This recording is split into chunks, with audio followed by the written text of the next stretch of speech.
Olá, pessoal! Sejam bem-vindos ao canal de matemática do professor Joaquim, gente! Moçada, eu sou o professor Joaquim e vou continuar aqui resolvendo agora as últimas 5 questões da prova de matemática e raciocínio lógico do concurso para os cargos de nível superior da Prefeitura de Serquilho, em São Paulo, que aconteceu no período da manhã do dia 5 de outubro de 2025. E pessoal, não esqueça de se inscrever no canal, ativar o sino das notificações, curtir, comentar e também compartilhar com seus amigos. E se puder, pessoal, por apenas R$ 2,99 por mês, seja membro deste canal que tanto te ajuda a estudar, pois isso vai me ajudar bastante. E sempre lembrando, pessoal, a maneira que eu resolvo cada questão aqui no canal é apenas a minha sugestão de resolução.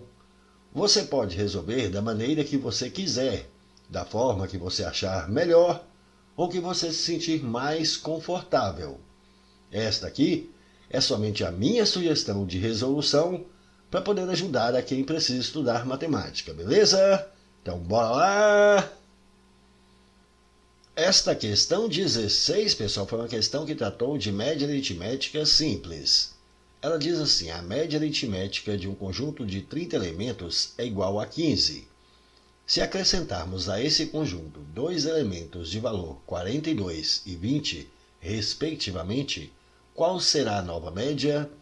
Assinale a alternativa correta que corresponde à nova média no cenário dado. Bom, repare que o texto informou para a gente que a média aritmética de um conjunto de 30 elementos aqui é igual a 15. Média a gente sabe que é a soma dos termos dividido pelo total de termos. Então, vamos colocar aqui um traço de fração. Aqui na parte de cima a gente vai colocar a soma dos termos, ou, portanto, vai ser a soma dos 30 elementos, dividido pelo total de termos. O total de termos são os 30 elementos. Então, a soma dos 30 elementos aqui, dividido pelo total dos elementos, que são 30, tem que ser a média que ele falou para a gente, que é 15. Vamos pegar esse 30 que está aqui dividindo e vamos passar para cá multiplicando. Então, a soma desses 30 elementos aqui vai ser 30 aqui multiplicando aqui por 15, vai dar 450. Então, observe, a soma dos 30 elementos desse conjunto de elementos aí tem que dar 450. Aí ele falou, se a gente acrescentar a esse conjunto dois elementos de valor 42 e 20, ele quer saber qual vai ser a nova média. Então, se a gente pegar essa soma aqui, que deu 450, e acrescentar mais esses dois elementos, acrescentar o 42 e também acrescentar o 20, quanto vai dar essa nova soma aqui?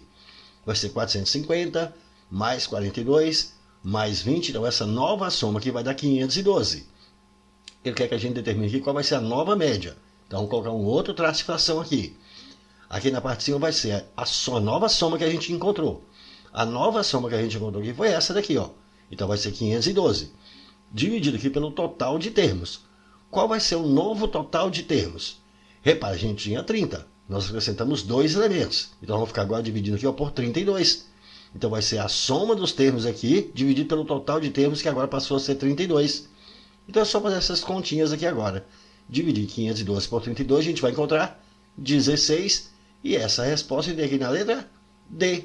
Show de bola! Essa foi uma questão até tranquila, não foi, gente? Questão 17, pessoal, foi uma questão que eu resolvi utilizando juros simples. Ela diz assim: Maria aplicou um capital de R$ 15.000 durante 3 meses a uma taxa trimestral de 8% ao trimestre.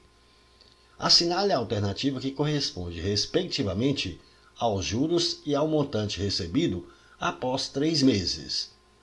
Bom, veja que o texto informou que ela aplicou esse capital aqui de R$ 15.000 durante esse período de tempo, que é de 3 meses, a essa taxa trimestral de 8% ao trimestre. Aí ele falou, assinale a alternativa que corresponde, respectivamente, aqui aos juros e ao montante recebido após 3 meses. Aqui, pessoal, está uma falha aqui da banca. Mas o que esperar dessa banca Avança, que sempre erra todas as provas que ela elabora, né? Repare, aqui ele não está informando se esses juros são juros simples ou juros compostos.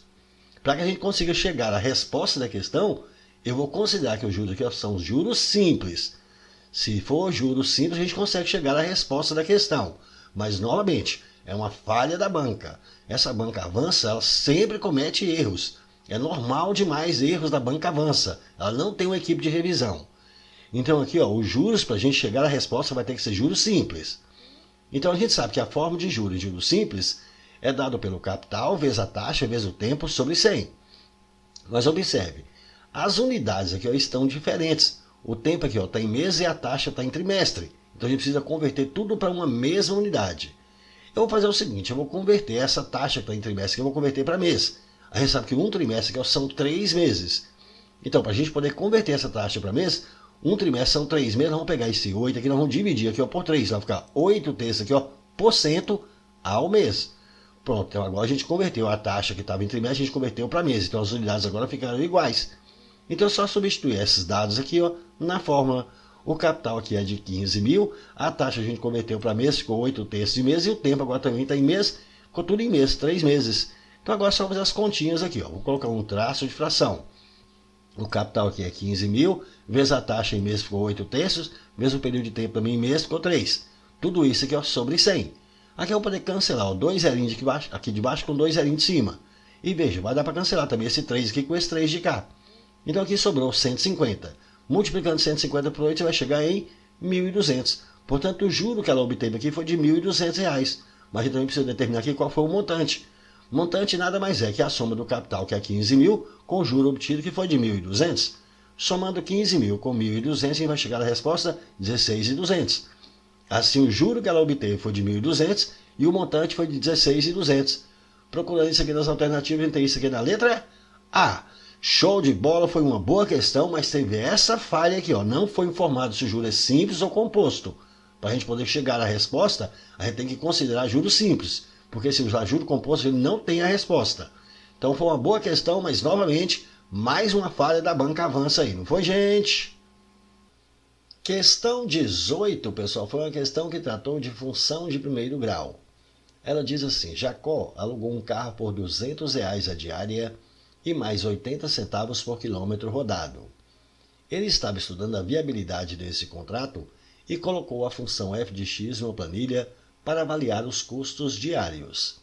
Considerando a quilometragem total rodada ao longo do dia, ele simulou alguns cenários conforme abaixo, que são esses que nós temos aqui. Com base nessas informações, assinale a alternativa que contém a função f de x, que relaciona os custos diários do aluguel de um carro para a demanda de Jacó. Bom, pessoal, veja a questão que a gente determina aqui qual que é essa função f de x que relaciona os custos diários do aluguel do carro. Mas foi informado aqui que o aluguel do carro é composto por essa diária aqui, ó, que é R$ 200, então esse valor da diária aqui é fixo. Mais 80 centavos, que é por cada quilômetro rodado. Então, mais 80 centavos, que é vezes a quantidade x de quilômetros que rodou. Pronto, então essa aqui é a nossa função. Acabou a questão, só isso aqui, ó. Procurando aqui nas alternativas, observe, a gente tem isso aqui, ó, na letra A. Então a gente não precisa mais nada disso aqui, ó, essas outras informações que elas foram desnecessárias. Mas caso você queira fazer essa verificação, basta substituir, ó, para x aqui igual a 100 km, o custo está falando que é de 280. Então vamos verificar. Então nós vamos ter que calcular aqui, ó, f para 100 km. Então vai ser os 200 aqui fixo, mais 0,80 aqui, vezes a quantidade de 100 de quilômetros que ele rodou.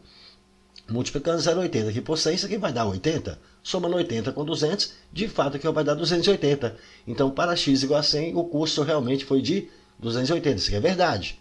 Agora vamos fazer esse outro. Para x agora igual a 50 km. O custo está falando que é 240. Então, vamos calcular f de 50 agora. Aí está falando que o custo é 240. Então, aqui vai ficar o valor fixo, que é 200, mais 0,80 vezes a quantidade de quilômetros que foi rodado, que foi 50. Multiplicando 0,80 aqui por 50, isso aqui vai dar 40. Que somado com 200, de fato aqui vai dar 240. Então essa também é verdade. Então a função vai ser essa daqui, ó, f de x igual a 200 mais 0,80 vezes x. E de fato a gente tem isso aqui na letra A. Show de bola, essa foi uma questão muito fácil, não foi, gente? Questão 19, pessoal, foi uma questão que tratou de teorema de Pitágoras e de que eu chamo de muito trabalho braçal, ou seja, muita conta desnecessária. A questão diz assim, um construtor especialista em telhados estava projetando a caída do novo telhado que fará e fez o esboço a seguir. No esboço, observa-se que os catetos 3 e 2,5 formam um triângulo retângulo. A hipotenusa representa o comprimento de um dos lados da área do telhado. Portanto, ao defini-la, dimensionará o projeto do novo telhado. Assinale a alternativa que apresenta a hipotenusa desse triângulo retângulo. É que ele destacou para a gente esse triângulo retângulo e aqui nós temos essa hipotenusa que a gente precisa encontrar o valor dela. Eu não sei o valor dessa hipotenusa, vou falar que é um valor x. Então aqui, pessoal, é só aplicar o teorema de Pitágoras. O quadrado da hipotenusa é igual à soma do quadrado dos catetos. Então a hipotenusa é x ao quadrado vai ser igual a esse cateto 2,5 aqui ó, ao quadrado, mais esse outro cateto 3 ao quadrado. Aqui tem que fazer essas continhas, é pegar 2,5 e elevar ao quadrado, ou seja, pegar 2,5 e multiplicar por ele mesmo. E multiplicando 2,5 por 2,5 você vai chegar em 6,25. 3 ao quadrado é 3 vezes 3 que vai dar 9. Somando 6,25 com 9 você vai chegar aqui em 15,25. Então já sei que x ao quadrado deu 15,25. Para achar o valor do x, operação inversa a exponenciação é a radiciação.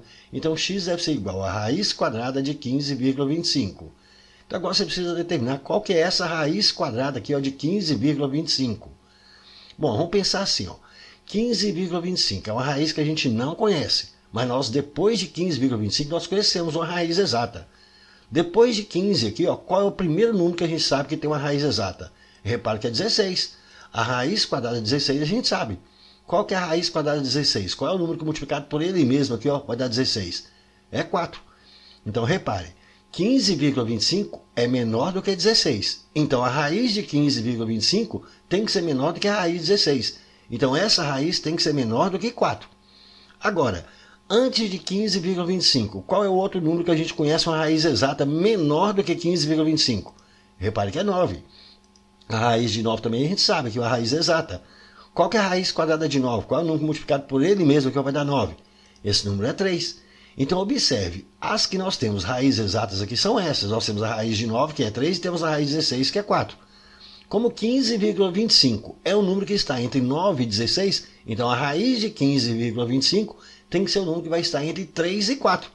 Então eu sei que aqui tem que ser 3, alguma coisa.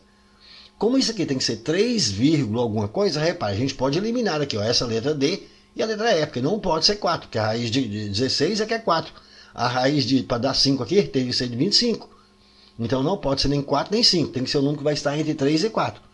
Agora, qual desses aqui para trás que vai ser na minha raiz de 15,25? Aí agora você tem que testar mesmo, fazer essas continhas aqui, ó.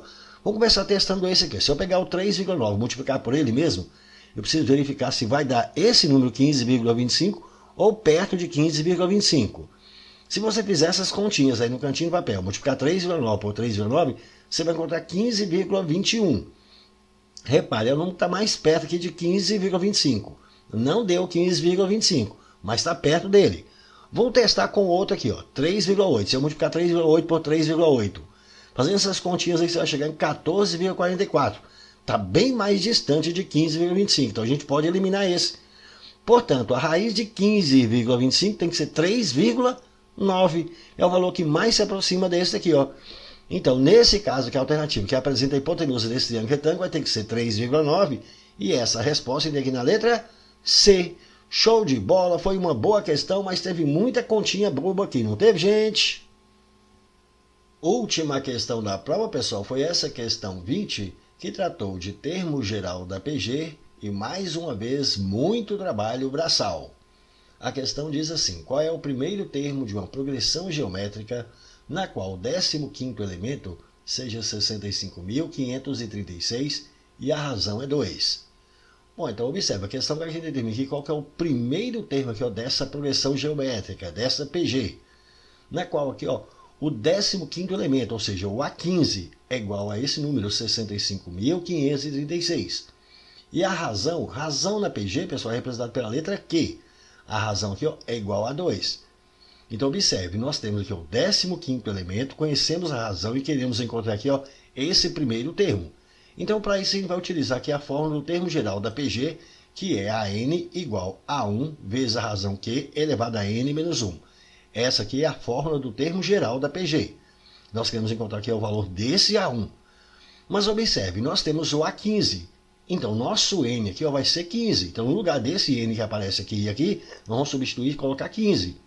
E essa razão também a gente sabe que é 2.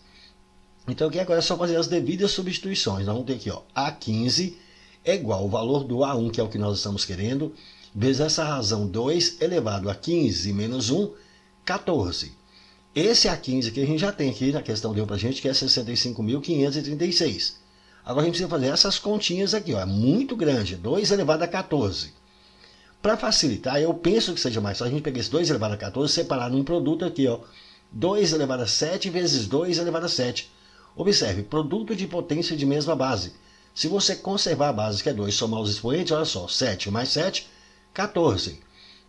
E por que eu separei dessa forma? Porque aqui é mais fácil, a gente fica uma conta mais fácil de fazer. 2 elevado a 7 é pegar 2 e multiplicar por ele mesmo 7 vezes. E se você fizer essas contas aí, 2 vezes 2 vezes 2, 7 vezes, cada um desses aqui vai ter que ser 128. Agora você vai pegar 128 e vai multiplicar por 128. Aí fazendo essas continhas aí no cantinho do papel, multiplicando 128 por 128, você vai chegar em 16.384.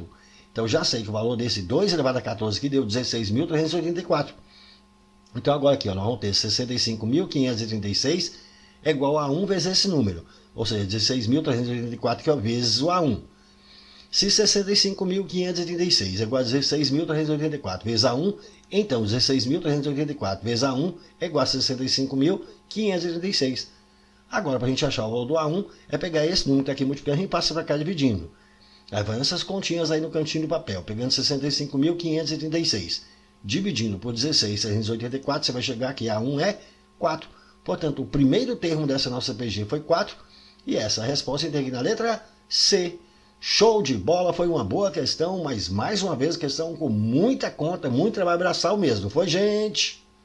É isso aí, pessoal, gostaram? Então deixe um like, compartilhe e comente, porque dessa forma poderemos continuar ajudando muitas outras pessoas que gostam e que também precisam estudar matemática, beleza? Valeu, gente, um abraço e até o próximo vídeo. Tchau, pessoal!